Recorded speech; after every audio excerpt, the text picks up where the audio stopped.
नमस्कार। इस विशेष समाचार बुलेटिन में आप सभी का स्वागत है। मैं हूं निखिल सिंह और मेरे साथ हैं मेरे सहयोगी शरद मुदगल। और शुरुआत करेंगे हेडलाइंस के साथ। भाजपा प्रदेश अध्यक्ष का ऐलान, बंगाल में 9 मई को होगा नए मुख्यमंत्री का शपथ ग्रहण। केंद्रीय गृह मंत्री अमित शाह विधायी दल के नेता के चुनाव के लिए केंद्रीय पर्यवेक्षक नियुक्त। रिकाउंटिंग के बाद बीजेपी की कुल जीतने वाली सीटों की संख्या 207 हो गई है। पुनः गणना के बाद बीजेपी ने राजरहाट न्यू टाउन सीट 314 वोटों से जीती।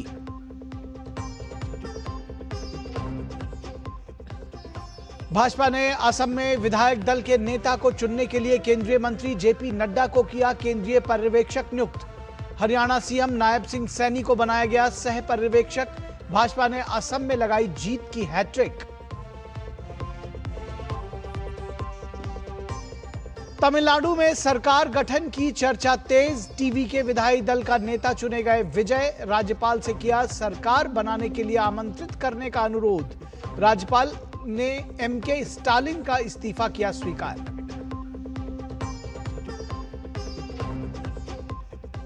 पश्चिम बंगाल में भाजपा को एक और सीट पर मिली जीत। पुनर्मतगणना में न्यू टाउन सीट पर 314 वोट से जीते भाजपा।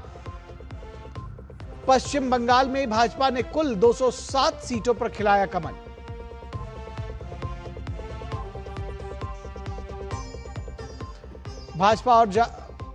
भारत और जापान ने स्वास्थ्य प्रणालियों को सशक्त बनाने और नवाचार के लिए मिलाया हाथ। तीसरी संयुक्त समिति की बैठक में दोनों देशों ने द्विपक्षीय संबंधों और स्वास्थ्य सुधारों की रूपरेखा की तैयार।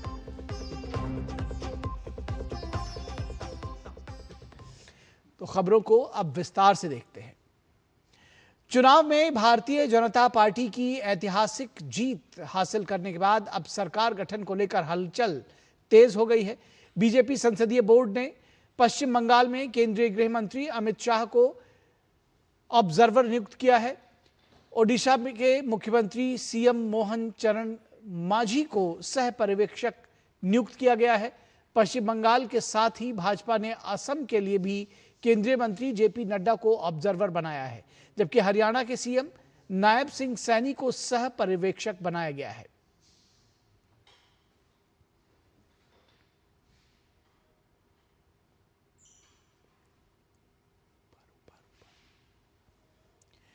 तो गृह मंत्री अमित शाह पश्चिम बंगाल बीजेपी के ऑब्जर्वर बने हैं। ओडिशा सीएम मोहन चरण मांझी सह पर्यवेक्षक होंगे। यहां पर यह खबर हमने आपको विस्तार से दिखाई है।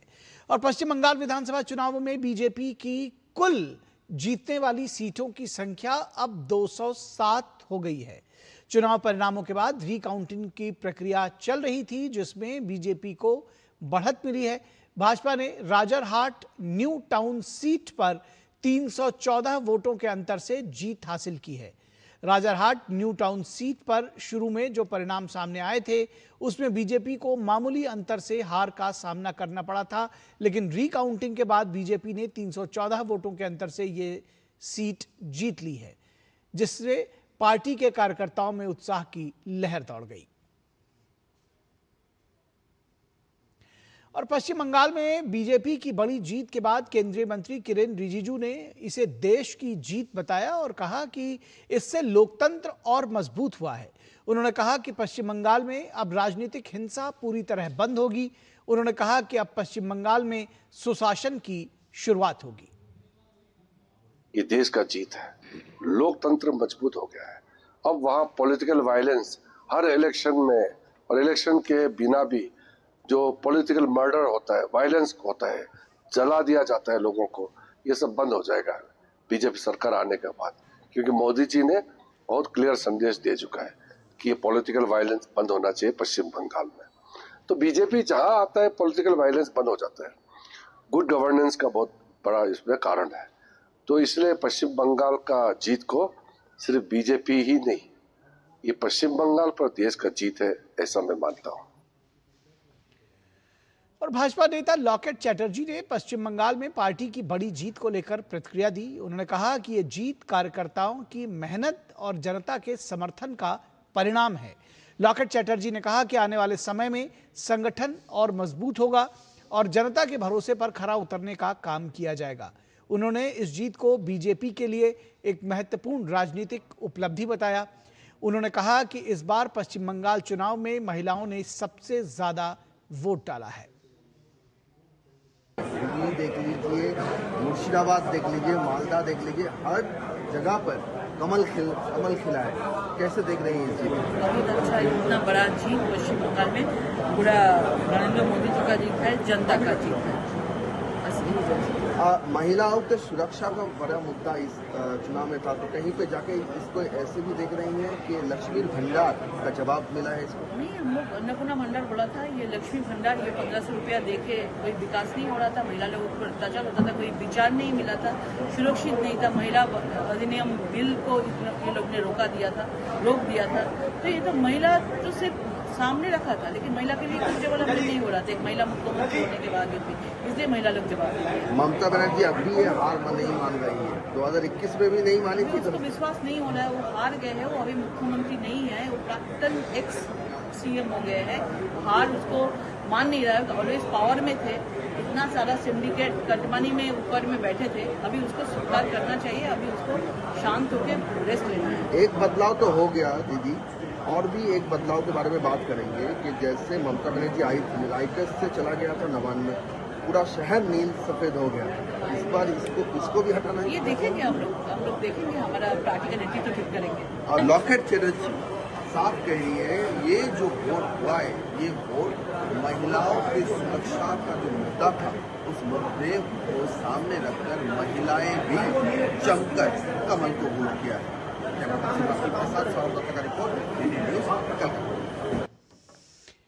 और कांग्रेस नेता राहुल गांधी के चुनाव चोरी वाले आरोप का जवाब देते हुए केंद्रीय मंत्री धर्मेंद्र प्रधान ने कहा कि राहुल गांधी दिवालियेपन का शिकार हो चुके हैं, मानसिक दिवालियेपन का शिकार हो चुके हैं। दरअसल उन्होंने कहा, धर्मेंद्र प्रधान ने कहा कि राहुल गांधी अवसरवादी और गैर जिम्मेदार नेता है। राहुल गांधी एक अपॉर्चुनिस्टिक लीडर है, गैर जिम्मेवारी रखने वाला लीडर है। जो वो केरला में जीतते हैं वो जीत है। जब उनको जनता ने वेस्ट बंगाल, आसाम और तमिलनाडु में रिजेक्ट करते हैं, पौंडीचेरी में रिजेक्ट करते हैं, वो उनके लिए वो हताशा का भाव होता है। राहुल गांधी दिवालिया हो चुके हैं। और पश्चिम बंगाल में बीजेपी की ऐतिहासिक जीत के बाद आसनसोल में सालों से बंद श्री श्री दुर्गा माता चैरिटेबल ट्रस्ट द्वारा संचालित दुर्गा मंदिर कई वर्षों के बाद श्रद्धालुओं के लिए फिर से खुल गया है। यह दुर्गा मंदिर आसनसोल के बस्तिन बाजार में मौजूद है।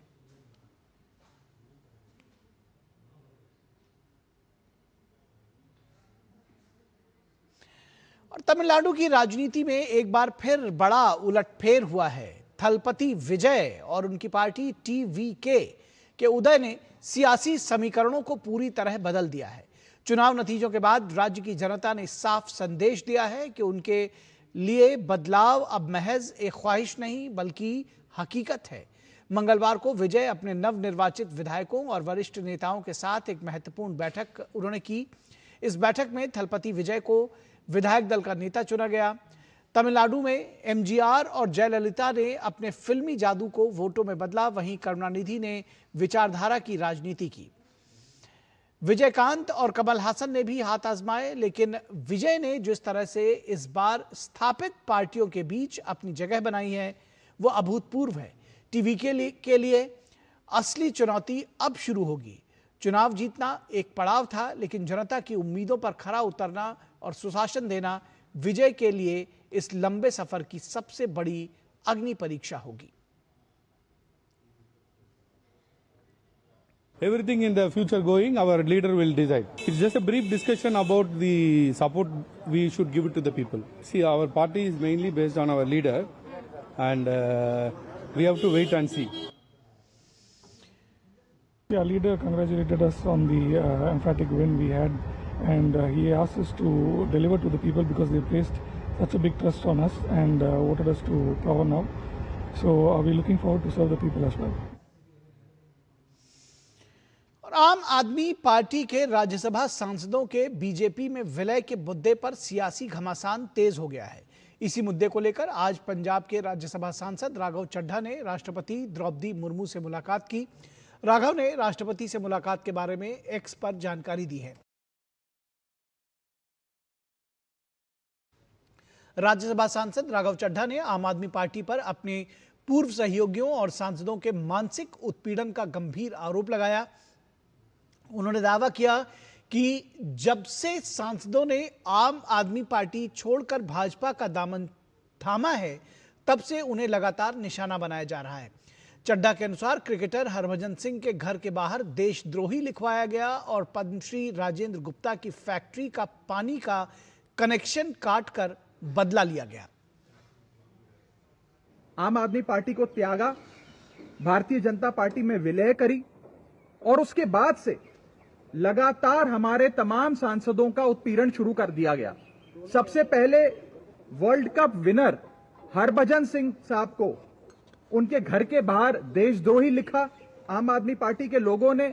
उसके बाद हमारे साथी राजेंद्र गुप्ता जी जो पद्मश्री हैं और एक बहुत बड़ी फैक्ट्री पंजाब के मालवा इलाके में चलाते हैं, उस फैक्ट्री को बंद करने के लिए पानी का कनेक्शन काट दिया पंजाब सरकार ने। और हद तो तब हो गई जब हमारे साथी सांसद संदीप पाठक जी जो IIT के प्रोफेसर थे, जिनकी तारीफें करते आम आदमी पार्टी थकती नहीं थी, उनके खिलाफ 2 मिलिशियस और फैब्रिकेटेड FIR दर्ज कर दी।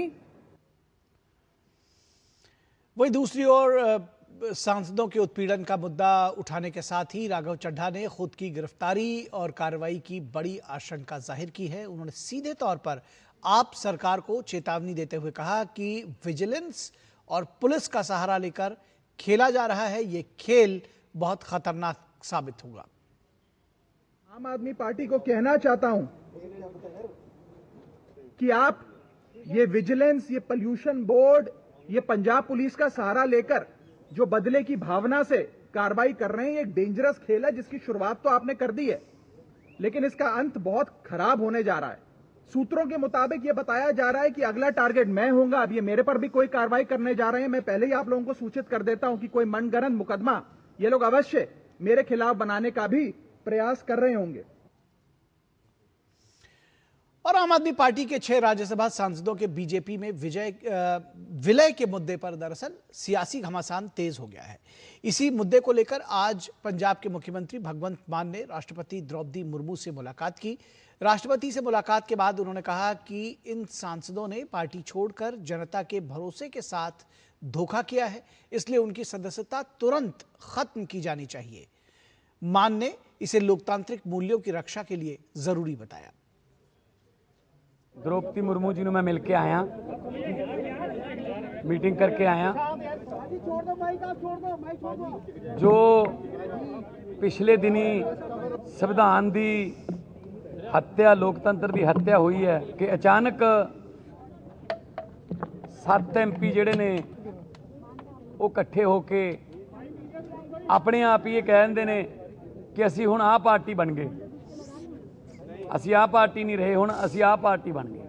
राघव चड्ढा आप ही ये गल्लां कहंदा रहा कि एक वाशिंग मशीन है बीजेपी जिहड़ी बिना डिटर्जेंट तो सफाई कर दिंदी है, तो उस मशीन दे विच आप चला गया हुण। सो घट्टो घट्ट आप दीयां कईयां होईयां गल्लां ते आप तां थोड़ा जिहा गौर कर लेंदे। स्पोक्स परसन सी, किन्नी वारी तुसीं बीजेपी के विरुद्ध बोलिया हो, हुण सारियां गल्लां तुहाडे वल्लों क्लीयर हो गईयां, माफ़ हो गईयां, ते हिम्मत सी तां अस्तीफा दे के जांदे। रुकेंगे एक छोटे से ब्रेक के लिए, कहीं मत जाइएगा, जल्द हाजिर होंगे।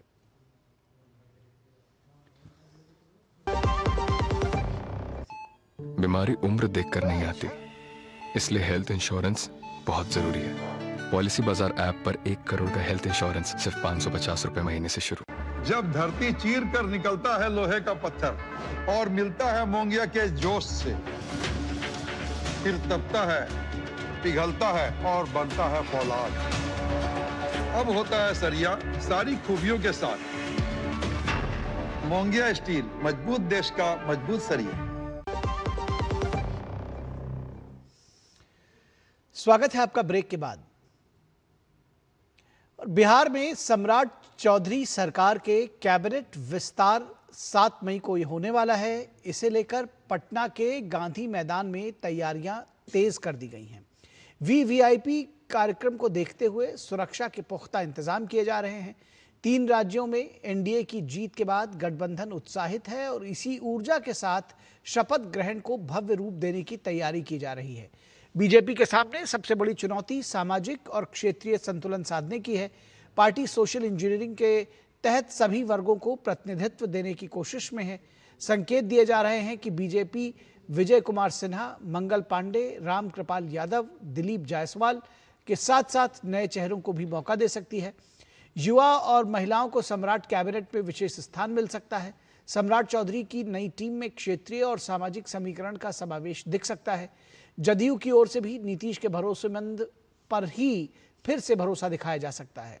श्रवण कुमार के साथ अशोक कुमार चौधरी, सुनील कुमार और लेसी सिंह को फिर से मंत्री पद मिल सकता है। इसके अलावा लोजपा रामविलास की ओर से 2 मंत्री शपथ ले सकते हैं। इस पार्टी से भी पुराने दोनों मंत्रियों को ही मौका मिल सकता है, ऐसा अनुमान जताया जा रहा है। हालांकि कहा जा रहा है कि राजू तिवारी भी इस रेस में शामिल हैं। उपेंद्र कुशवाहा और जीतन राम मांझी की पार्टी की ओर से नाम लगभग तय है। रालोमो से दीपक प्रकाश और हम की ओर से संतोष मांझी मंत्री पद की शपथ लेते नजर आ सकते हैं। भारत और जापान के बीच अपने द्विपक्षीय संबंधों, स्वास्थ्य प्रणालियों और नवाचार को बढ़ावा देने के संदर्भ में वार्ता हुई। भारत मंडपम में आयोजित स्वास्थ्य सेवा पर 3री संयुक्त समिति की बैठक में दोनों देशों ने आपसी सहयोग के भविष्य की रूपरेखा तैयार की। बैठक को संबोधित करते हुए केंद्रीय स्वास्थ्य एवं परिवार कल्याण मंत्री जेपी नड्डा ने कहा कि भारत जापान का सहयोग एक साझा दृष्टिकोण से प्रेरित है, जिसका उद्देश्य स्वास्थ्य प्रणालियों को सशक्त बनाना, स्वास्थ्य सेवाओं की पहुंच में सुधार करना और बेहतर स्वास्थ्य परिणामों के लिए नवाचार को बढ़ावा देना है।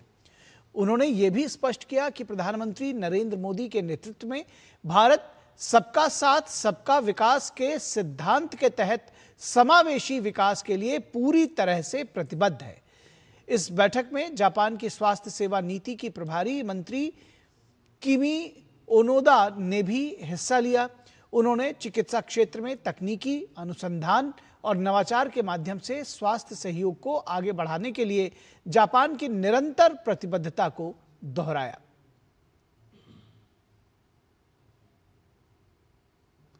और 3 दिन के भारत दौरे पर आज बिहार के गया जी पहुंचे वियतनाम के राष्ट्रपति टो लाम ने बोधगया स्थित महाबोधि मंदिर को विशेष पूजा अर्चना में हिस्सा लिया।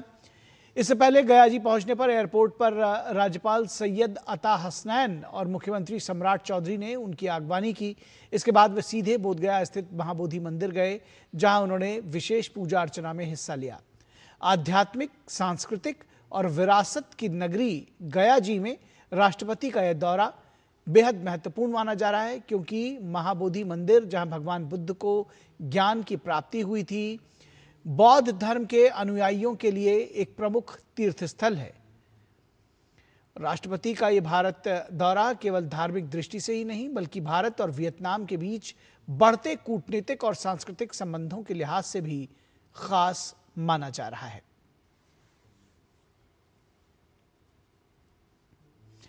केंद्रीय शिक्षा मंत्री धर्मेंद्र प्रधान ने आज नई दिल्ली में आईआईटी मद्रास द्वारा आयोजित टेक्नोलॉजी समिट का उद्घाटन किया। इस आयोजन का मकसद भारत के विकास के लिए तकनीक आधारित समाधान तैयार करना है, जिसमें सरकार, उद्योग जगत, शिक्षा जगत और स्टार्टअप एक साथ एक मंच पर आए।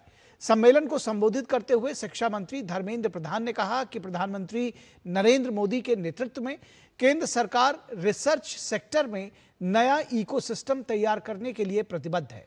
उन्होंने कहा कि शोध और नवाचार के लिए केंद्र सरकार ने 1 लाख करोड़ रुपए की राशि आवंटित की है।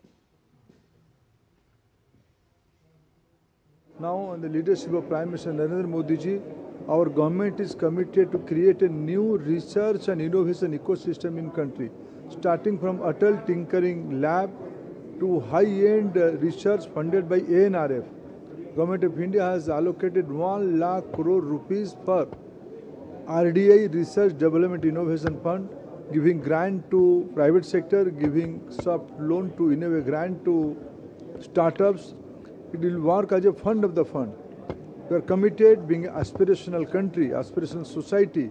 Our talent pool will create solution for not only for our country, they will create solution for global south, for the global human being. शिक्षा मंत्री धर्मेंद्र प्रधान ने कहा कि अगले महीने फ्रांस में भारत की 100 से अधिक डीप टेक्नोलॉजी की प्रदर्शनी आयोजित की जाएगी, जिसका उद्घाटन प्रधानमंत्री नरेंद्र मोदी और फ्रांस के राष्ट्रपति मिलकर करेंगे। अगले महीना भारत फ्रांस में नीस में भारत की डीप टेक्नोलॉजी की एक बहुत बड़ी एग्जीबिशन आयोजन करने वाला है। देश की प्रधानमंत्री माननीय नरेंद्र मोदी जी और फ्रांस की प्रेसिडेंट आदरणीय मैक्रॉन दोनों उस उद्घाटन में रहेंगे। मैं मानता हूं भारत की कैपेसिटी को दुनिया में दिखाने के लिए भारत की इंस्टीट्यूशंस की 100 से ज़्यादा डीप टेक उसमें आएंगे। निश्चित रूप में वो वैश्विक इम्पैक्ट डालने वाला है। भारत की अर्थव्यवस्था को लेकर एक सकारात्मक संकेत सामने आया है। मूडीज रेटिंग्स की ताज़ा रिपोर्ट में भारत को दुनिया की प्रमुख उभरती अर्थव्यवस्थाओं में सबसे मजबूत और लचीले देशों में शामिल बताया गया है। रिपोर्ट के मुताबिक पिछले कुछ वर्षों में किए गए आर्थिक सुधारों जैसे टैक्स सिस्टम, बैंकिंग सेक्टर और डिजिटल इंफ्रास्ट्रक्चर में बदलाव का असर अब साफ दिखाई दे रहा है। इससे न सिर्फ अर्थव्यवस्था मजबूत हुई है बल्कि निवेशकों का भरोसा भी बढ़ा है। मूडीज का कहना है कि भारत के पास मजबूत आर्थिक सुरक्षा कवच भी मौजूद है, जिसमें पर्याप्त विदेशी मुद्रा भंडार, स्थिर बैंकिंग प्रणाली और संतुलित वित्तीय ढांचा शामिल है। रिपोर्ट में आरबीआई की संतुलित नीतियों में ने महंगाई को काबू में रखने और बाजार में स्थिरता बनाए रखने में अहम भूमिका निभाई है। हालांकि पश्चिम एशिया में बढ़ते तनाव और तेल की कीमतों में उतार चढ़ाव, साथ ही बढ़ता राजकोषीय घाटा अभी भी चुनौती बने हुए हैं। कुल मिलाकर रिपोर्ट के अनुसार भारत की अर्थव्यवस्था तेजी से आगे बढ़ रही है और वैश्विक अनिश्चितताओं के बीच भी मजबूती से टिके रहने की स्थिति में है।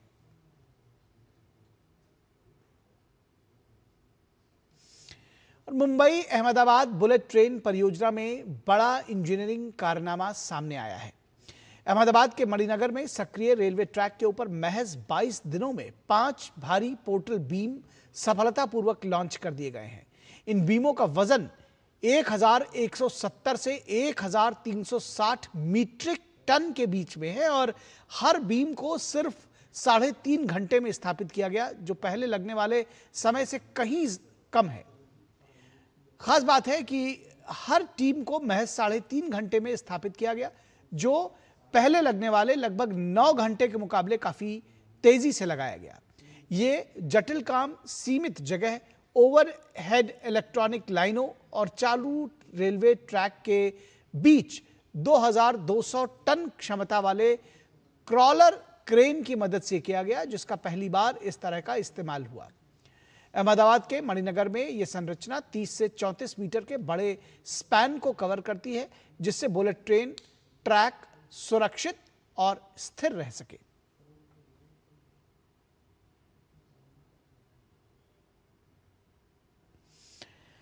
और प्रधानमंत्री नरेंद्र मोदी ने यूएई पर हुए हमलों की कड़ी निंदा की है। सोशल मीडिया प्लेटफॉर्म एक्स पर उन्होंने पोस्ट किया कि यूएई पर हुए हमलों की हम कड़ी निंदा करते हैं, जिसमें 3 भारतीय नागरिक घायल हुए हैं। नागरिकों और बुनियादी ढांचे को निशाना बनाना बिल्कुल भी स्वीकार्य नहीं है। भारत यूएई के साथ पूरी मजबूती से खड़ा है और बातचीत, कूटनीति के जरिए सभी मुद्दों के शांतिपूर्ण समाधान के प्रति अपने समर्थन को दोहराता है।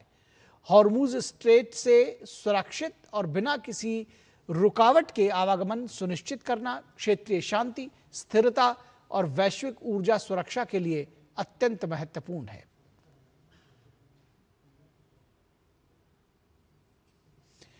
भारत ने संयुक्त अरब अमीरात के फुजैरा में हुए हमले पर कड़ी प्रतिक्रिया दी है। भारत ने संयुक्त अरब अमीरात के बंदरगाह शहर फुजैरा पर हमले और उसमें 3 भारतीय नागरिकों के घायल होने की खबर को अस्वीकार्य करार दिया और निर्दोष नागरिकों और नागरिक बुनियादी ढांचे को निशाना बनाने की इस शत्रुतापूर्ण कार्रवाई को तत्काल रोकने का आह्वान किया। भारत की यह प्रतिक्रिया उस घटना के 1 दिन बाद आई है जिसमें फुजैरा के एक प्रमुख तेल उद्योग क्षेत्र में ड्रोन हमले के कारण आग लग गई थी। इस घटना में 3 भारतीय घायल हो गए थे। संयुक्त अरब अमीरात ने इस हमले के लिए ईरान को जिम्मेदार ठहराया है। विदेश मंत्रालय के प्रवक्ता रणधीर जायसवाल ने कहा कि फुजैरा पर हुआ हमला अस्वीकार्य है, जिसमें 3 भारतीय नागरिक घायल हुए हैं। भारत सरकार ने सभी पक्षों से तत्काल हिंसा को रोकने की अपील की है और नागरिक ढांचे को निशाना बनाए जाने की कड़ी निंदा की है। बयान में कहा गया है कि भारत इस स्थिति से निपटने के लिए संवाद और कूटनीति का समर्थन करता है ताकि पश्चिम एशिया क्षेत्र में शांति और स्थिरता बहाल की जा सके। इसके साथ ही भारत ने अंतर्राष्ट्रीय कानून के अनुरूप हॉर्मुज स्ट्रेट के जरिए मुक्त और निर्बाध नौवहन और व्यापार सुनिश्चित करने की आवश्यकता पर भी जोर दिया है। भारत की ओर से स्पष्ट किया गया है कि वो सभी पक्षों के बीच शांतिपूर्ण समाधान के प्रयासों का समर्थन करने के लिए तैयार है। तो इस समाचार बुलेटिन में बस इतना ही। हमारी पूरी टीम को दीजिए इजाजत। नमस्कार।